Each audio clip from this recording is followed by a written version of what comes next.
is something Mhm. that's it's a political narrative that they tried to base it on scripture, but it's not coming from religious people, and it's not even if you read in the newspapers, you won't see any newspapers.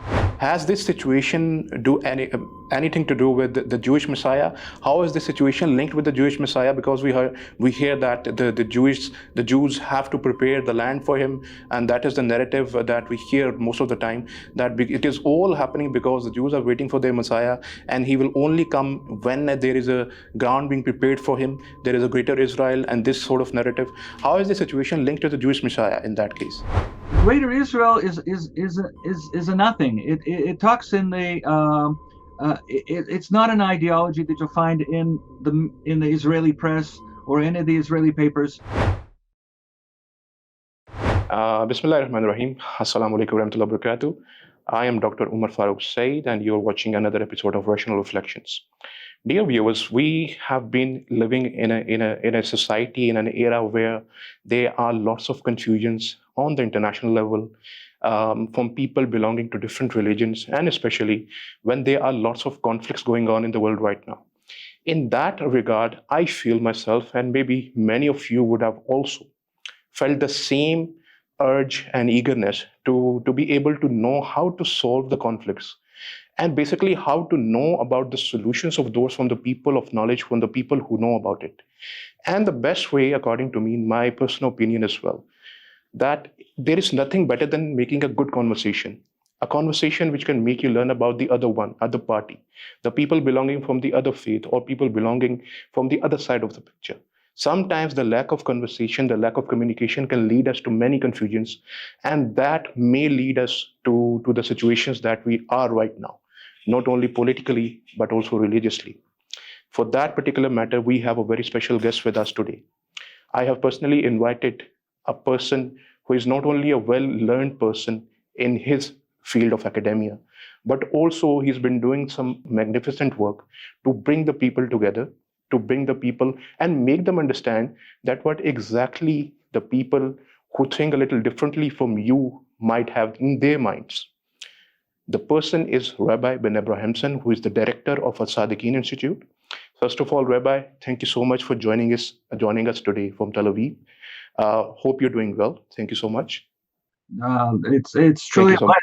it's a blessing to be here, and I really want to support every effort for unity and peace among the people of the book. That is one of the main reasons why I had the urge to have a conversation, to have a talk with you on my show. And there was another inspiration. I actually wanted to know about the tafsir that you have written. I really came to know about it very recently, I guess a couple of weeks ago, that you have written a tafsir of the Quran. And I wanted to know what kind of a tafsir it is, because we have many types. We have the tafsir bil Masur, tafsir bil Rai, and that is derived from the earliest sources of Islam. And there are some other types as well. But I would like to know that what kind of work have you done, so that our audience can learn more about you, that the work that you have done. So please let us know about that tafsir. Okay, well, the tafsir is not a tafsir that I wrote. It's actually one that I translated. I'm All right. the founder and director of the Al Tzadikim Institute, which is an association of Muslim rabbinic scholars of history and law, of jurisprudence. And we try to promote research among our scholars and make that research available in simple terms to everyone. A couple of years ago, we saw the Quran work that was done by Duke Kais at corpusquran.com, and it's a fantastic open source project. And we wanted to contribute to that project by making a published printed version of it and a PDF version. That was several years Mhm. ago. So we actually have a word for word translation, interlinear translation of the Quran, so people can follow the subtle meanings and word families that you might miss if you're not familiar with Arabic. To continue with that, what we did just a couple months ago, we finished working on it. It took us 5 years. Was to Mhm. translate the traditional tafsirs. It's not something that we wrote. It's Al Tabari, Al Bagawi, Al Kuturbi, Mhm. Al Badawi, Ibn Kathir, Al Jalan, Bafakhi Al Kader. Mhm. These eight tafsirs We Mm-hmm. translated it and made it freely available both in printed and online form, and it really Mm-hmm. covers the classical and most authoritative tafsirs that are available. And this was for people who may not be familiar with Arabic, or scholars who try to find something quickly and want to scan through the Mm-hmm. books. Um, So basically, how many? It is the combination of how many tafsir in total? 8 of them. Eight of those, right? And you have mentioned the Tafsir al Kabir of Imam Razi, Al Tabari, and Ibn Kasir as well. Yeah, Okay, so that would be a humongous. all of Tabari, which has never been translated to English. Yes, yes, Al Tabari, yes. And how many volumes it is in? I know it will be humongous. 34 volumes, and each volume is about 750 pages. All right. Oh, so that will be Freely available. available under a GFDL open source license. So it's possible to Okay. download. It will be very interesting. So there are no footnotes or some additional notes by you or someone else in that tafsir? No, no, No? no. It's only the translation. It's a Okay. translation to make a Understood. scholarly work available for people to read it and learn. That's very interesting. Very interesting. So now, after the brief introduction, I would like to go directly to the topic that we're going to discuss today, and it has been something which has been more than not only for me, for many of the Muslims, that it is quite disturbing for us to see whatever is happening in the holy land of Palestine, which is equally holy and sacred, not only for the Muslims, for the Christians, for the Jews, in each of those people from the Ummah. From the ummah of the messengers that were sent down by God, Allah subhanahu wa ta'ala. But we have seen that there have been conflicts going on in that particular region.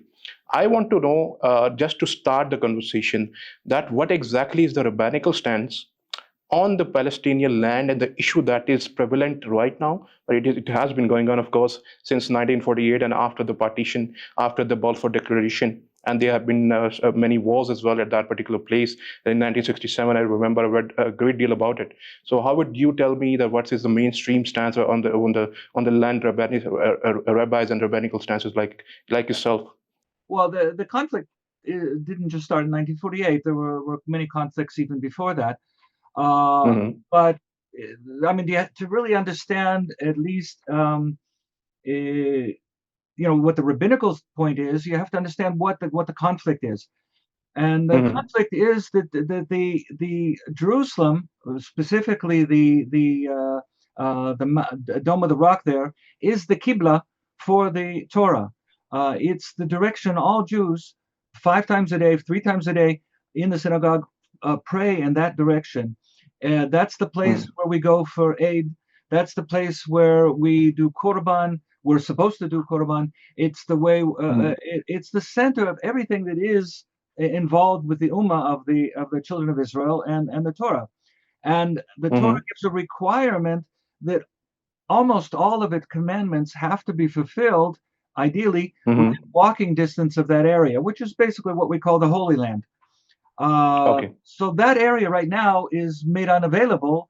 It was made unavailable by the Romans originally.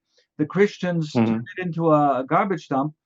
Caliph Mm-hmm. Umar did a wonderful thing, and he removed all the garbage. Even himself, he cleared it out and made it a holy place again. But Mm-hmm. since the Crusades, the Jewish people have not been allowed on that area. So it's a difficult situation for the Jewish people from a religious point of view to be unable to get to the Qibla. It would be, if you can imagine, the Vatican taking over the Kaaba and not allowing Muslims to go there. I mean, it would be an awkward and difficult situation. Uh, Mm-hmm.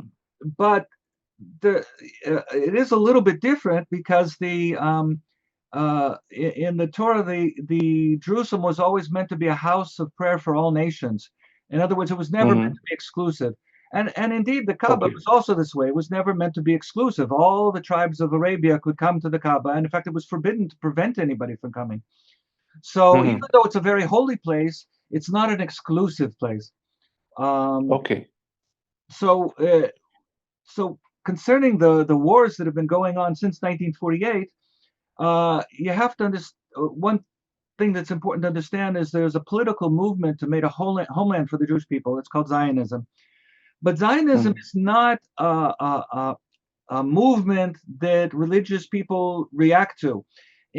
In truth, what I mentioned before, it's the Jerusalem is the center of the Jewish people and the Jewish religion, and everything you could walk Mm, from a day's walk. And Zionism, mhm. the political aspect, is only one small subset of that same feeling. And most rabbinical people don't give it much attention. But as far as the idea of Jewish people living next to the Qibla, that's very much desired by the rabbinical leaders. Okay. So, as you said, the place is like the nature of the place that should be inclusive. It's not an exclusive place, and it is the mainstream stance of the Torah as well. But we see that some people might deviate from that stance, and those are the people who might have been seen from the Jewish different groups from the Jews and the Judaism, the religion, because that is why I use the word rabbinical stance, so that I could be able to know the people who are outside that stance. Outside, there might be some non-rabbis. There would be common people, the people who are politically inspired. They have their own agendas, and you mentioned the Zionism and the Zionists as well. So, what about those people? Can you mention them? Who are those groups? Who are those people who deviate from the mainstream Hebrew Bible stance? Well, I mean, one has to be careful when you're talking about what is Zionism. I mean, if you read about Mm, the internet, you're talking about some mystical cabal of people who control the banks and control the world press and everything like that. And there's nothing like that exists. And even with the common people, they're not at all connected today with the Zionism, the secular Zionism that Herzl talked about at the very beginning. That is very far removed from what people are thinking today. Mostly, they're thinking that this is just a place that they'd like to live, and it's connected with the. I mean, the Jewish people are an ummah. They have a katab, they have a scripture, they have history, they have literature, and the land which is connected with that mhm, identity is this land. So people just want to live here. It's not exclusive. It's not a there's no sense of oppression. There's no sense in kicking mhm, anybody else. Even the common people are outside of the idea of an exclusive homeland only for the Jewish people. I mean, in the entire Torah, it talks about God-fearers coming to the Holy Land to worship God, to mhm, worship the one God, mhm. at the Qibla of the Torah. In the Torah, these people are called God-fearers, Yirei Shamayim. Okay. In the New Mhm, Testament, they're called Theosebea. And in Aramaic, our sages called them Salamai or Muslimai. These are people who fear God. And we can okay. testify that hundreds of years before the Islam was revealed, Mhm, we were calling mhm, people Muslimai, Muslims, as God-fearers, mhm, mhm. participating in this holy land. So, as I've just, you've explained it, and I've also realized that what we see in the ground, there are some ground realities that we see, that there are wars going on, and there are people who have been involved in such acts. So it takes me back to the scriptures. It takes me back to a point where we have to refer to the scriptures, where it was revealed that what should we do in our lives, how should we spend it. So would you be able to tell me that how Torah, the Hebrew Bible, as you'd like to say, that is in any form, would that book of the book would glorify violence, war, or any sort of such an act which is against humanity? Well, I mean, if you read the Torah, you open it up, you'll see that there were wars. Abraham fought to release Lot from when he was taken prisoner.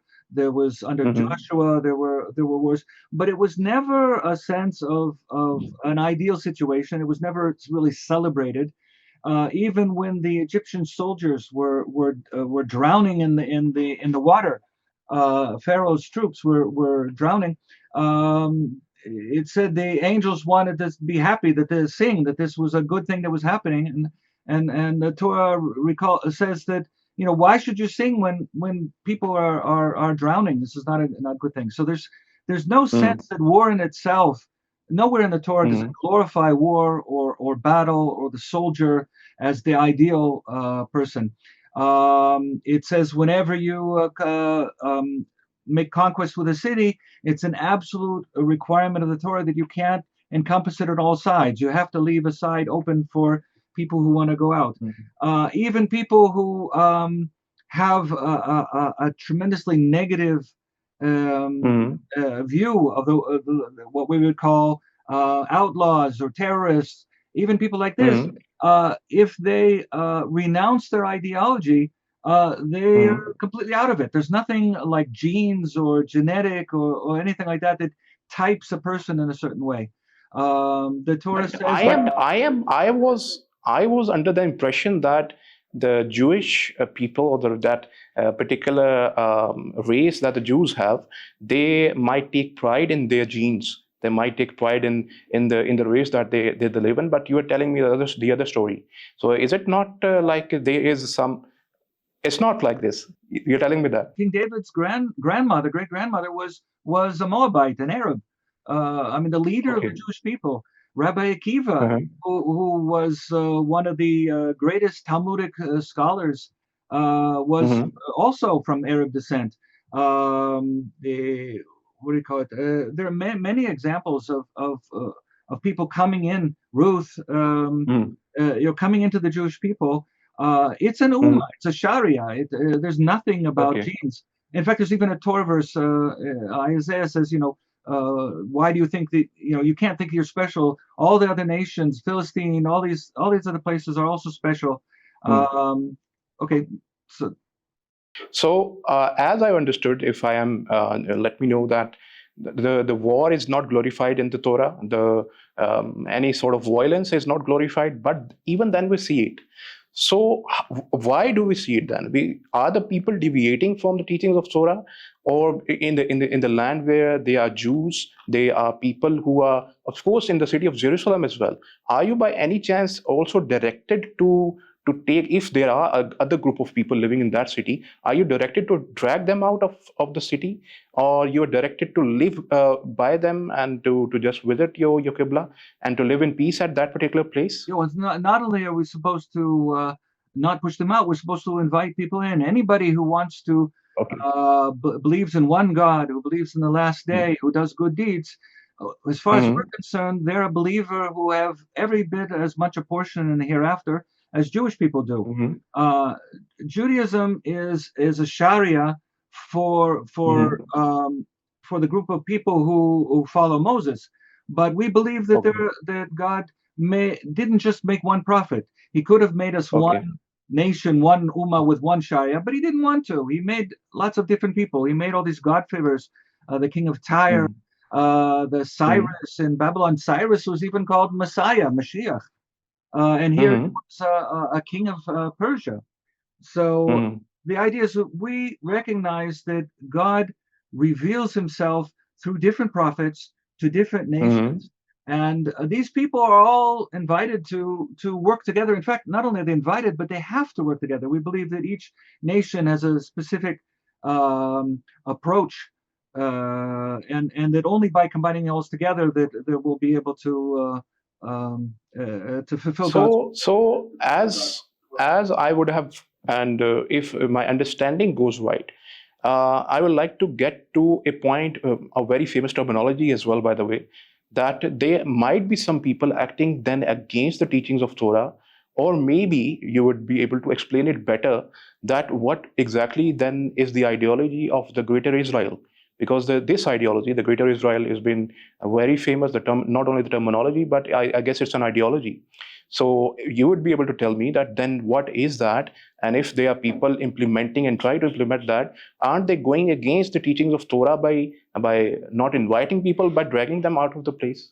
Well, I would well, first, in talking about the conflict itself, I would say that Mm, the um, uh, the conflict in Israel is actually, it has tremendous attention in the world. Everybody knows about what's going on yes. between Israel and Mm, Palestinians, and now Israel and Iran, and all this. But it's actually a much mm, smaller scale than most modern conflicts. The war in Syria, mm, the Iran-Iraq war, Rwanda, in the Yemen civil wars. These involve tens and 20, 50 times more casualties and massive damage and refugees than what we're talking in the Palestinian conflict. The way the Palestinian Israel conflict is unique is it's symbolic. A lot of people read into this conflict, and it becomes a platform for rival ideologies. You have at the core, you have a territorial conflict. You have the Jews and the Palestinians want the same land. That's a conflict that exists, and that has to be solved. But over and above that, you also have pan-Arab people trying to unify the Arab nations, people trying to unify the Muslims, and they're seeing this conflict as an obstacle to their unification. It's a tool for leaders in the Middle East and even the United States, for leaders to rally public support because they get involved in this conflict. And then you have eschatology end times leaders. And it becomes a symbol even in many places between global progressives, people who want to throw away all religion and go straight with secular humanism. They see Israel and the Middle East as backward and holding them back. So it's become a symbol in many different ways.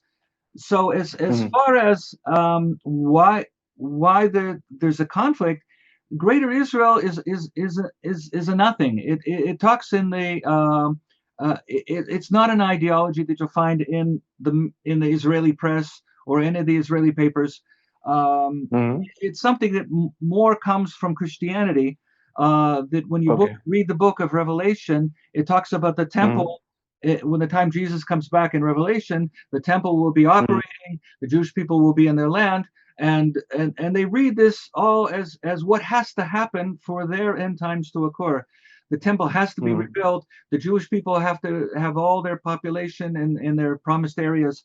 And so this is actually coming from a Christian theological stance, but has no reality in political, except for maybe some really nationalist groups, which number maybe in the dozens. It's not a lot of people.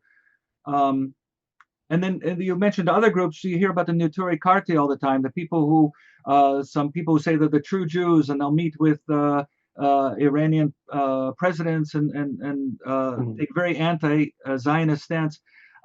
This is a very small group, and they don't really care about religious dialogue. They don't care about the Palestinians. All they care about is hurting Israel, because it goes back to their own history that during World War II, they felt that they were abandoned by the Jewish agency and not saved. So they've carried this anger for a long time, but it's a small, relatively small group. And then you have the secularists in Israel who may say that they want peace and give up land and all this. But on the other hand, they want total isolation. They want nothing to do with the cultures around them. They want to live in their own areas in Tel Aviv or whatever, totally excluded from anything around them. And that's also against the Torah view. The Torah view is that we have to work together, and we have to learn from each other, and we have to together create an ummah wahida, a single nation, a religious federalism of people getting along together. So, if I am to say that in that case, I would also like you to ask and tell me a little more details about Zionism, because it is even more than Greater Israel. This terminology and the people who refer to Israel, they might say this is a Zionist regime. The people who are there living there, they are all Zionists, or they believe in something like the Greater Israel, and they want to expand their territory. As you have said, which according to you, because you are the person who is living there and know that they are in very few in numbers. They might be secularist Jews who doesn't have anything to do with religion. But having said so, Zionism, isn't it related, or the people who are related to this particular movement, or should I say ideology, belong to religious, or they are also coming from the same political or secularist ideology? Well, what Zionism means to a Jewish person, what it means to everybody else, are two different things. The word Zion means a marker, and it refers to the Temple Mount. It refers to the stone that Abraham made an altar with Isaac. It's interesting. It says that the Kaaba was made 40 years before Abraham made an altar before the Al-Aqsa. The Kaaba is Okay. 40 years prior to the Al-Aqsa. And we see in the Torah that Abraham made an altar with Ishmael 40 years before he made one in Jerusalem. And that place where he made the altar is the Zion. It is the marketplace. So if that's a Jewish person, if he believes in Zionism, you're really asking him, does he believe in the Torah? Does he believe that Abraham and Isaac, made a Qibla, and that's a good thing? And the Jewish people say, yeah. But that doesn't mean that they Mm-hmm. believe in the political sense of Zionism that's been well. First of all, Herzl wrote about, and Mm-hmm. basically has completely changed over the years. Um, Mm-hmm. in the internet world, it's become a global, terrible monster, and in Israel, it's become irrelevant. I mean, since the Mm-hmm. 1980s, uh, the original thought of Theodor Herzl was to create a secular state where everything would be just like in Europe, that Mm-hmm. God and history, these are all superstitious things, keeping mankind from developing. So it was actually Mm-hmm. against religion. And this is why Mm-hmm. the rabbis 200 years ago, 100 years ago, were against Zionism, because it was taking an anti-religious, against Theodor Herzl's political Zionism. They were against it because it was anti-religious. But since the 1980s, Mm-hmm. it's become basically irrelevant. The religious people have become more developed. They have more seats in the Knesset. About one third of the parliament in Israel is religious people. This is compared to 10% when the country was founded, and maybe Mm-hmm. 80% keep some form of religion. Uh, so the religious aspect of Torah is becoming the majority, and since the Mm-hmm. 2000s, the number of people who live in Israel who came from Arab lands has begun to outnumber the number of Jews that came from Christian lands. And what that means Mm-hmm. is this, it's been shifting in foreign policy. Everything about Israel has been shifting in the last 25 years. We see the Abraham Accords. We see attempts to teach Arabic in the schools, to Mm-hmm. become more integrated with with Israel's neighbors, and a desire to become more partners with the people in the Middle East. But as I said before, this particular conflict is the stage for many other conflicts, ideological conflicts, theoretical conflicts, political conflicts, and that there's a tremendous amount of misinformation being put out to incite more conflict, so that leaders become more popular, so other leaders can grab more power. It's become a lot of other people are putting their fingers into this issue. So, if I have understood it correctly, that Zionism basically was a movement which was not religiously motivated but politically motivated, correct? um, the word Zion comes from the Torah. The Zionist Okay. movement comes from Mhm. a secular Zionist movement comes from Theodor Herzl. Right. So there is it's a difference of interpretation basically that the word is coming from the religious aspect, but it is in reality not religiously motivated. Well, it was That in taken over. It was taken over by a political. Okay, taken over. Right. That during the conversation, something came to my mind that, as you said right from the beginning, that because it's the Qibla for the Jews, it is very important, the Qibla, and for them to live near it. I can understand we also have a Qibla in Makkah, and we also have a great respect of that in our hearts. But when the Jews were not really near to that place, when they were living in the Christian lands, at that particular time they were okay with living in the Christian lands, and after that they started to migrate. Why was they okay at that time? Why was they didn't they at They weren't okay. Even during they're simply prohibited from living here. I mean, during the Byzantine Mhm. years, any Jew who would come within I don't know 10 miles of Jerusalem would be killed. During Byzantine times, it was Okay. prohibited. It was absolutely not Mhm. possible. And then during the early Islamic years under Abd Malik, there was Mhm. Caliph Umar brought Jews back he brought 50 families 70 families to live in Jerusalem, and told many other Jews they Mhm. could come and live in Israel. But after the Mhm. Crusades, and then with the Ottoman Empire, it was very difficult for Jews to live in the Holy Land. They had to get a special permission. They had to get a firman, and it was very difficult. But the Jews who lived outside always had a picture of Jerusalem in their house. when they would die, they would they'd be buried in a cemetery that was close to Jerusalem. They were always trying to get there any way they could. So the significance is because of the Qibla, but we hear sometimes in the media that they say people are found to say that because we are entitled to the land, we are indigenous, we are like we own it, and because we are taken out, so we have the right to go back there.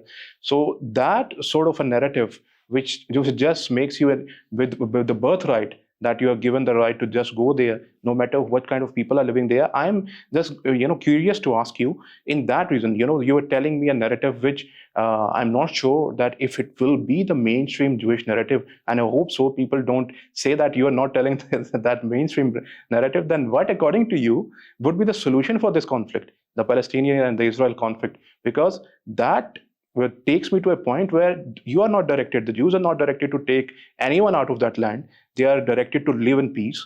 Then why is it happening, whatever is happening? And what is the solution then in that case? Well,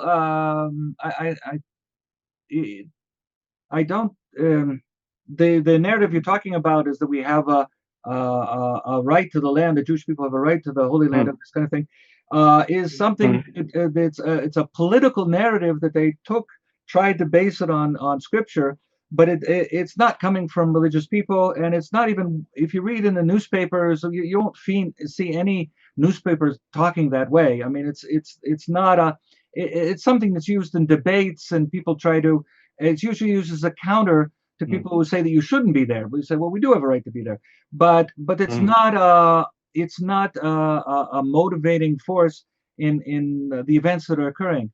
For instance, in Gaza, Israel tried to leave Gaza in the Oslo Accords to give Gaza its own autonomous government and stuff like that, and then they voted in a government which rejected the accords, so it became very complicated and a very difficult situation. But even today, I mean, I don't think you see anybody except for a small number of nationalists that suggest that Israel should go back into Gaza and stay there. I mean, they just want a government that will respect the accords and not be at war with them. But absolutely, what? that it sounds that the most peaceful solution that you're suggesting. Yes. Well, yeah, and I think Yes. that's what will happen in the end. It's just a matter of all the hotheads calming down and Exactly. stopping this incitement. I mean, when in October 7th, when they came in, the Hamas listed the main reasons why they were coming into Israel, and it wasn't that the Palestinians are suffering and they were trying to fix the situation. It was because the Israelis were raising cattle for the Temple Mount. It was completely theological, and this comes from the Muslim Brotherhood, where they interpret. There's a verse that says, "If you return, I'll return." It says in the prophets in the Torah, it says, "If you return in repentance, that I'll return. You can come back into the Holy Land." But Hamas and the Muslim Brotherhood tend to interpret this differently. If you return, if you have the gall, the chutzpah to come back to the Holy Land, then just like I kicked you out 2 times before, I'll kick you out another time. So when they came in on October 7th, they basically said, "You Jews have have no reason to be here based on a religious teaching. Because you are not allowed to be here. You're not allowed to have a state here." And this is why they tried to. I mean, this is what they said they were coming in. They weren't talking about what do you call it? Improving the quality of life. Opening up trade, or they weren't talking about anything like that. And so, what I'm trying to say is, there's many other conflicts going on at the same time in this particular scenario, and what's keeping it going is the fact that everybody's looking at things with one eye. They're trying to look at it with one side, one viewpoint. And our teachings, very similar to Islamic teachings, says this is the idea of Armalis, or the Dajjal. Or it's like Bilam. He had one eye. He'd only see my side of this. What's going to help me? And there was no ability to see the other side. And this is the complete opposite of what the Prophet talked about in Medina with Wahida, when he made a constitution where Jews, they'd have their deen, and Muslims would have their deen, but everybody was going to contribute to security. If there was any problem, there was appeals. They were under one judicial system.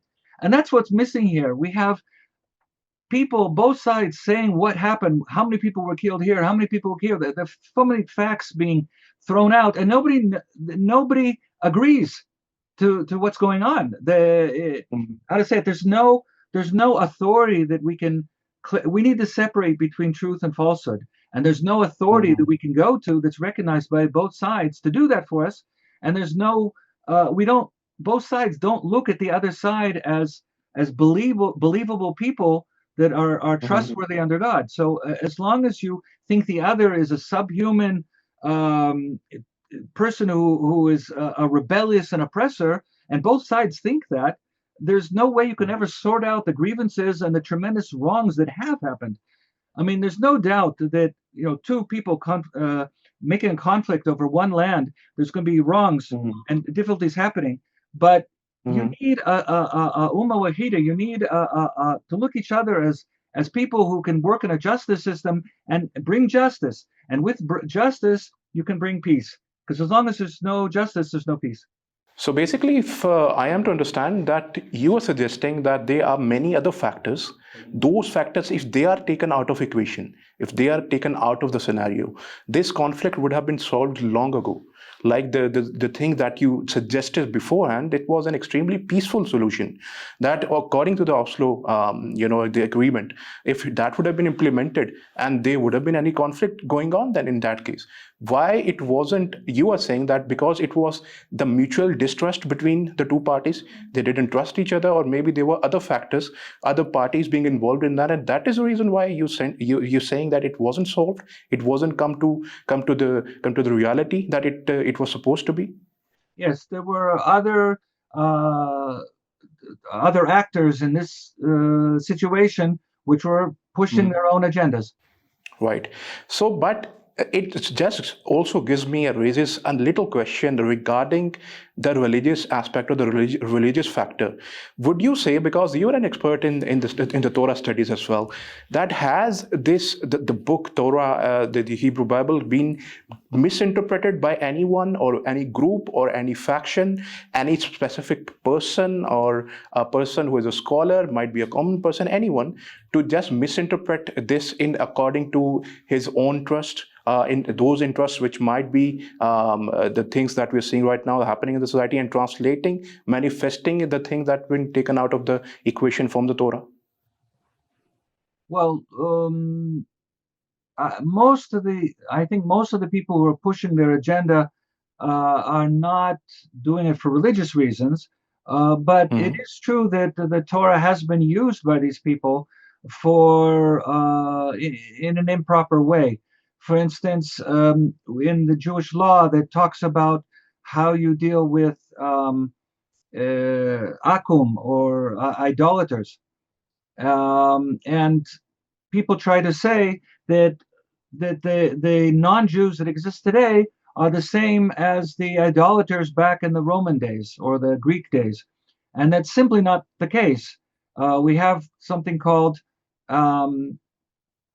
something we called the B'nai Noach, which is somebody who believes in God, who believes in reward and punishment, and does good deeds, which we say are 7 of the 10 commandments.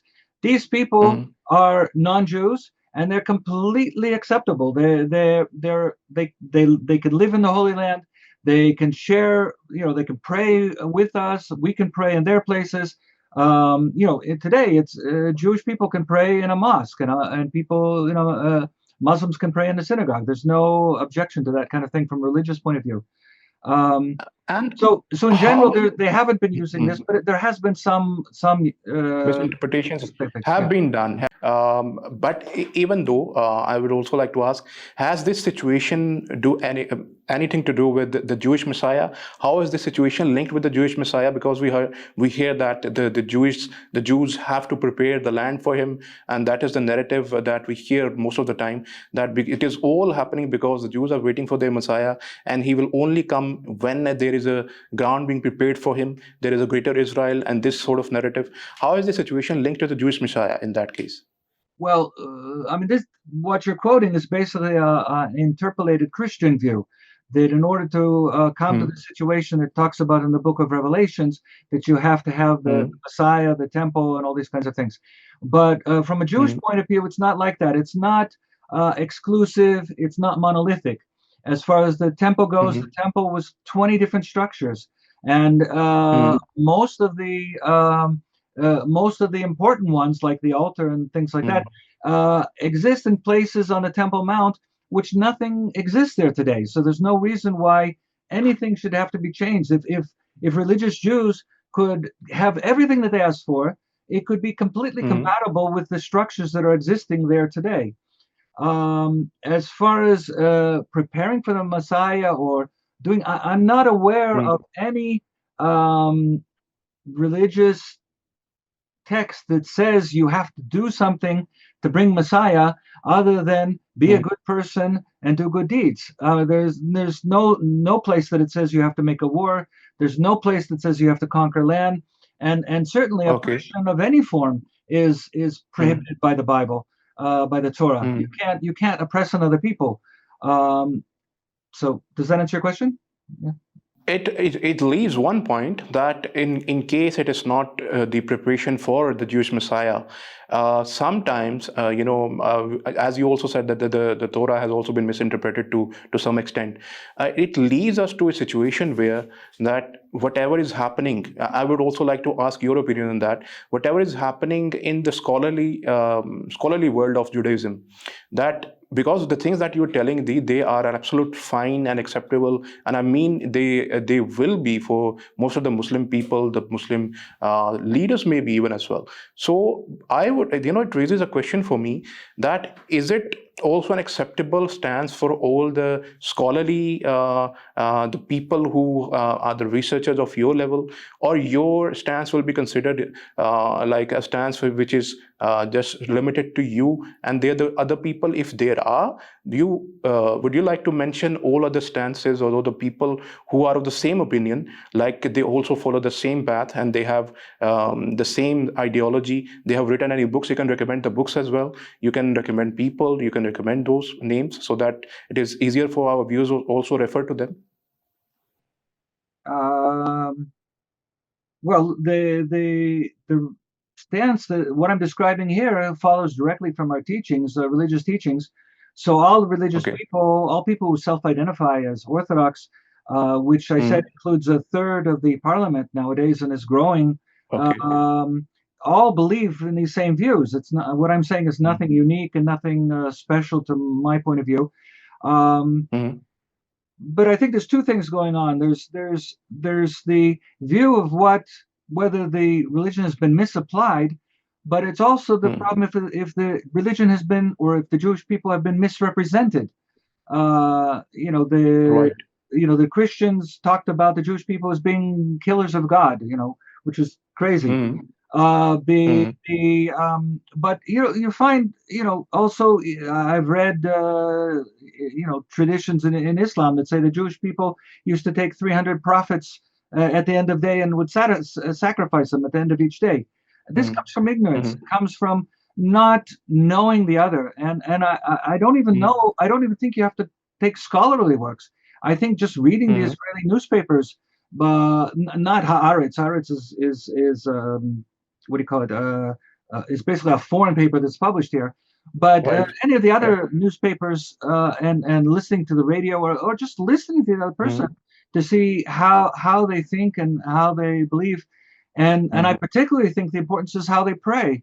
By seeing Jewish people, seeing the fact that we pray 3 times a day in the synagogue, 5 times a day total, twice at home. The fact that we pray in a similar way with the same rakats. We have many of the same holidays. We have, just like now, just a couple of days ago, there was Rosh Hashanah, which corresponds to our Rosh Hashanah. In a couple of days, you have Ashura, which corresponds to our Yom Kippur. Leila Barat corresponds to our Passover. Eid Fitra corresponds to Pentecost or Shavuot. Everything corresponds here. And if people would just take the time to see things with both eyes, you don't need to look at scholarly books. Just look at people with an open mind. And once people believe that the other side has the capability of being a believer, mm, of being a credible, believable person, then you mm, can begin to solve problems. Right now, it's an open-ended mm, dispute where neither side is trying to solve mm. problems. They're just trying to force their own way. So, if we see in history as well, the Jews and the Muslims have lived together under one Muslim rule, and that could only have been possible if such an orthodox stances were present and presented by the Jews. And I feel that such peaceful existence of two people, two different people coming at living at one particular place is only possible only in that case with the situation and the stances that you're referring to. You're not presenting it uniquely that you also said, and I feel that to conclude the conversation, that even in case, I think we need to follow the model that was followed before, and also the recommendations that you've given. I also would like to ask you that whether or not the people who lived before under one Muslim rule, the Jews would call it their diaspora, and that time was the golden age for the Jews as well to live under the Muslim rule, and they were allowed their rights as well, which was taken, of course, away from by the Christians. So in that case, it can only happen, which I feel so, with the orthodox stances that have been given, and it has given me a ray of hope as well. But would you say or tell me that it is possible in Israel as well in the near future that this orthodox stances can get more power in the parliament? You were saying that one third are there, the orthodox are one third in the parliament. Can they in the future take the majority as well, and this stance can come mainstream and then the government too?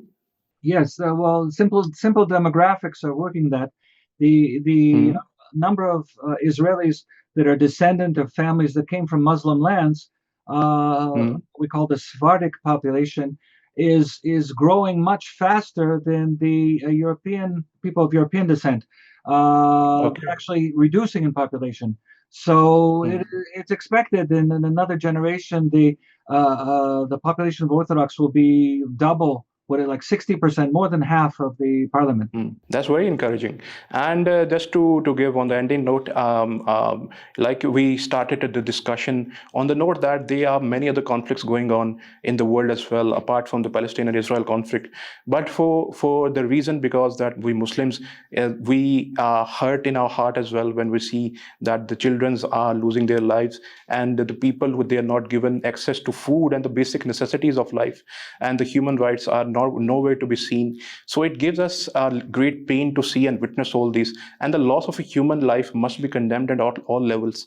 And would you say and second the same opinion that in any case neither the Torah also endorses such an act, and they are rather directed to live in peace with other people, and this situation, this humanitarian crisis should end? Well, it's absolutely true that the Torah doesn't allow anything of this sort. There are rights and protections for in battle. There are rules of warfare that the Torah gives. They're very similar to Islamic rules. In fact, since they haven't been put to use, they're probably even more simple. But one thing that I see is even more problematic is the fact that we're seeing two different things.